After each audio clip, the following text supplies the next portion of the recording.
अब बात कर लेते हैं। और मोदी के भारत में इंतहा पसंदी ने हर हद पार कर दी है। मोहम्मद रिजवान पर इंडिया में कोर्ट केस कर दिया है। वाह भाई वाह। टपा टप मालूम ना कैसा लेते फिर टपा टप अभी बता था। जरा सुनिए। हिंदुत्ववाद सोच के लोगों ने जेंटलमैन गेम को भी ना बख्शा। गजा के हक में ट्वीट करने और स्टेडियम में नमाज अदा करने पर रिजवान के खिलाफ दरख्वास्त दायर कर दी गई है। एक एडवोकेट है सुप्रीम कोर्ट के विनीत जिंदल, जिन्होंने न्यू दिल्ली में मोहम्मद रिजवान के ऊपर कोर्ट में केस कर दिया है। केस किस बात पे किया है कि मोहम्मद रिजवान जो है वो नमाज पढ़ रहे थे मैच के दौरान। भारतीय वकील विनीत जैंदल ने दरख्वास्त आईसीसी को जमा करवाई है। जैंदल ने दरख्वास्त में मौकिफ अपनाया कि रिजवान का इकदाम खेल की अक्कासी नहीं करता। जिसमें भारतीय वकील ने ज़ैनब अब्बास पे साइबर क्राइम में शिकायत दर्ज की थी, उसकी वकील ने अब ये मोहम्मद रिजवान के अगेंस्ट भी जो है। पॉलिटिक्स तो है ही है हमारी स्पोर्ट्स में, तो लिहाजा अगर रिजवान ने कोई ऐसा स्टेटमेंट दे दिया उसको व्हाट। जब से पाकिस्तान भारत से बुरी तरीके से मैच हारी है, सबसे पाकिस्तान की मीडिया के अंदर जय श्री राम जय श्री राम जय श्री राम जय श्री राम ही गूंजा जा रहा है। ये जय श्री राम जय श्री राम जय श्री राम। आज पाकिस्तान की मेन स्ट्रीम मीडिया बैठ के ये डिस्कस कर रही है कि जय श्री राम की वजह से हम मैच हारे। और उधर हरीम शाह, पाकिस्तान की सन्नी लियोनी, वो अलग ही अपना राग अलाप रही है। वो कहती है कि भारतीयों ने पाकिस्तान टीम पे काला जादू किया। वारे वाह पाकिस्तानी सन्नी लियोनी। अब हरीम शाह ने ये दावा किया है कि भारतीय क्रिकेट बोर्ड ने पाकिस्तान टीम पर काला जादू करवाया है। हरीम शाह ने समाजी राब्ते की वेबसाइट एक्स पर हैरानकुन दावा करते हुए कहा कि मुअत्बर ज़राए के मुताबिक बीसीसीआई के सेक्रेटरी जे शाह ने पाकिस्तान क्रिकेट टीम पर काला जादू करने के लिए काले जादू के माहिर कार्तिक चक्रवर्ती के खिदमात हासिल की। हरीम शाह ने आईसीसी से इसकी तहकीकात करने का मुतालबा करते हुए कहा कि ये नाकाबिले कबूल है। क्या चूतिया बनती है। सियावर रामचंद्र की जय सिया राम। कि पाकिस्तान में अब जो बात चल रही है वो ये चल रही है कि अब आईसीसी के आगे ये बात की जाए और इंडिया के ऊपर भी केस करवाया जाए, क्योंकि मोहम्मद रिजवान जब आउट होके वापस गए थे तो मोहम्मद रिजवान को क्राउड में जय श्री राम की जो है आवाजें लगाई गई थी। मोहम्मद रिजवान ने ग्राउंड में नमाज पढ़ी। सबसे अच्छी बात जो रिजवान ने की कि फिर उसने माशाल्लाह उसने ग्राउंड में खड़े होकर नमाज पढ़ी, जो कि हिंदुओं के बीच में खड़े होकर। So that was really something very very special for me. इस क्लिप में ये भाई साहब ये कह रहे हैं कि रिजवान ने हिंदुओं के सामने नमाज पढ़ी, बड़ा मजा आ गया। हिंदुओं के सामने नमाज पढ़ के जैसे कोई बहुत बड़ा, जिसको कहते हैं झंडा गाड़ दिया हो, काफिरों के बीच में नमाज पढ़ी। एक ये दूसरा देखिए साहब। Also for the victory and Sri Lanka winning by 7 wickets through the Duckworth-Lewis rule, and I'll just explain to people why it is the Duckworth-Lewis rule. देखा आपने, इसमें श्रीलंकन प्लेयर को कन्वर्ट करने की कोशिश कर रहा है। ये पाकिस्तानी प्लेयर है, ये मैच के बाद श्रीलंकन प्लेयर को कह रहा है कि अगर तू मुसलमान है तो तू जन्नत में जाएगा, और अगर तू मुसलमान नहीं बना तो तू दोज़ख की यानी कि तू जहन्नुम की आग में, नर्क की आग में जलेगा, इसलिए तू मुसलमान बन जा।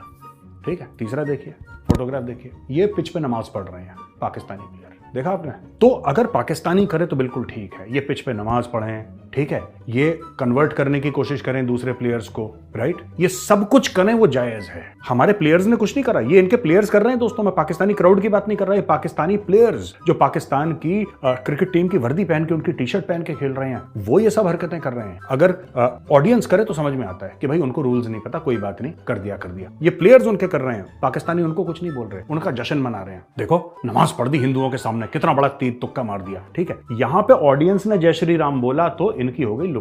कह रहे हम इसलिए हार गए। अब समझ लो, क्रिकेट की भीड़ जय श्री राम अगर बोलती है और तुम मैच हार जाते हो, तो जब 100 करोड़ हिंदू एक साथ जय श्री राम बोलेगा तो क्या होगा पाकिस्तान का। वो जय श्री राम पे भी केस किया जाए। भाई, किसी के रिलीजन की रिस्पेक्ट करो, अगला आपकी रिस्पेक्ट भी करेगा। इससे ज्यादा बात ना किया करो, क्रिकेट की बात किया करो। और कल जितनी बदतमीजी की है अहमदाबाद के अवाम ने क्या किया, हुटिंग की है रिजवान के ऊपर और मजहबी नारे लगाए उनके ऊपर, और पाकिस्तान टीम को कहा गया है वो संभल के बोलना। हाँ, हम तुम्हारे डैश हैं, हम तुम्हारे। अच्छा, वो 400 लोग जो है दुबई में, वो प्री प्लान हो सकता है या नहीं? प्री प्लान था सर। आपको क्या लगता है उसको देख के कुछ हुआ? आपको एक और रूल बताऊं तभी, अगर आईसीसी चाहे तो के रूल में बैन कर सकता है। आईसीसी के रूल में कि आप किसी प्लेयर के ऊपर या किसी फैन के ऊपर मजहबी नारे नहीं लगा सकते। तो कौन पकड़ेगा इनको? किसी कलर के ऊपर उसकी बात नहीं कर सकते, उसकी रिलीजन पे बात नहीं कर सकते। अच्छा, आईसीसी पकड़ना चाहे किसको पकड़ेगा? बीसीसीआई को।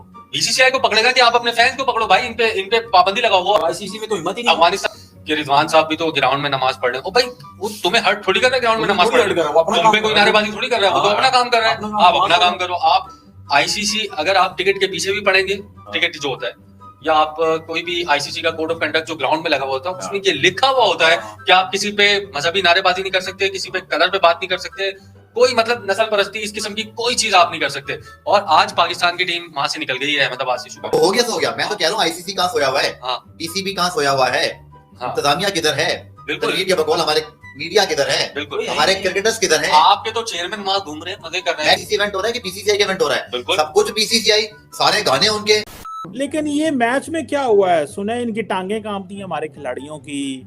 कोई कहता है ये साइकोलॉजिकली घबरा जाते हैं। वो कोच ने तो ये कह दिया, उसने कहा ये तो भाई ये तो डरा देने वाली फीलिंग थी। 1,20,000 लोग जो हैं वो जय श्री राम गा रहे हैं और पता नहीं क्या क्या अपना जो बोल रहे हैं। तो आपका क्या ख्याल है, पाकिस्तान की क्रिकेट टीम जिस तरह परफॉर्म किया, दिस इज बिकॉज के इंडियन अवाम का प्रेशर ज्यादा था, ये खेल नहीं सकते? और कई लोगों का कहना यह है कि जिस तरह माजी में कुछ खिलाड़ी पैसे पकड़ लेते थे, लगता है इन्होंने किसी ने कोई जो ना सट्टा किया। मैंने तो ये भी पढ़ा कि इंडिया के अंदर हॉस्पिटल के कमरे भी बुक हो गए, हॉस्पिटल के कमरे लोगों ने बुक कर लिए सट्टा खेलने के लिए। This is what I read in the news. What do you make of that? नहीं सर, मुझे नहीं लगता कि पैसे पकड़े होंगे, पैसे ये पकड़ते होंगे, लेकिन ये कि वो कोई और टीम अगर हो ना, कोई किसी और कंट्री की टीम हो, तो फिर हो सकता है कि पैसे वैसे हमारे खिलाड़ी भी ले लेते हो। लेकिन भारत के साथ आपको पता है कि जब मैच होता है तो काफी ज्यादा जो है वो लोगों का प्रेशर होता है, तो मेरे ख्याल है इस किस्म के पैसे वैसे तो ये नहीं पकड़ सकते। ये जरूर है कि हाँ मतलब उनके लिए बैड डे था और वो नहीं खेल पाए। अगर शेख रशीद साहब होते तो शायद बेहतर जवाब देते, वरना वो तो पहले अगर जीत जाए तो कहते हैं ना कि इस्लाम की जीत हुई है, तो अभी क्या कहेंगे, इस्लाम की हार हुई है, ये क्या हुआ है? लेकिन ये है कि बहुत बुरी तरह से हारे हैं सर। अभी तो ओवर भी उनके रहते थे और उसके बावजूद पूरी टीम आउट हो गई, तो यकीनन कहीं ना कहीं जो है वो खिलाड़ियों की गलती है। और अगर वहाँ नारे लग रहे थे तो उसमें ऐसी क्या बात है? अगर जय श्री राम के नारे लग रहे हो या मोदी जी के नारे लग रहे हो, तो भारत में खेलेंगे तो ये तो होगा, और उसमें इतना घबराने की क्या बात है? अगर हमारे यहाँ मैच हो और हम अल्लाह अकबर के नारे या दूसरे नारे लगा सकते हैं, तो फिर वहाँ वो लोग क्यों नहीं लगा सकते अपने रिलीजन के हिसाब से? और आई फील के ऐसी कोई बात नहीं कि वो उसकी वजह से वो कोई परेशान हो गए, बल्कि वो खेले ही खराब। और बहुत हमारे खिलाड़ी तो ऐसे भी है ना जो आपको पता है पर्ची वाले होते हैं कि जी मिनिस्टर्स के जान पहचान है, किसी और की जान पहचान है तो उनको रख लेते हैं। हमारे यहाँ तो वो हिसाब है नहीं कि गेम की वजह से रखा गया, और 2-4 के अलावा बाकी तो सब आपको पता है कि सिफारिशी होते हैं अक्सर। तो इस वजह से भी गेम खराब रहा। शुरू में 2-3 जब आउट हुए, उसके बाद के जो थे वो तो फौरन आए और गए मतलब अभी इंसान बात ही कर रहा होता था कि आउट हो गया, दूसरा भी आउट हो गया। इतना कम मार्जिन इन्होंने दिया था तो इंडिया ने तो जीत ही जाना था। लेकिन खैर इन्होंने, मैं तो ये चाह रही थी कि टफ कंपटीशन होता, कि आखिर तक किसी को समझ में ना आता कि कौन जीत रहा है, लेकिन ऐसा नहीं हुआ।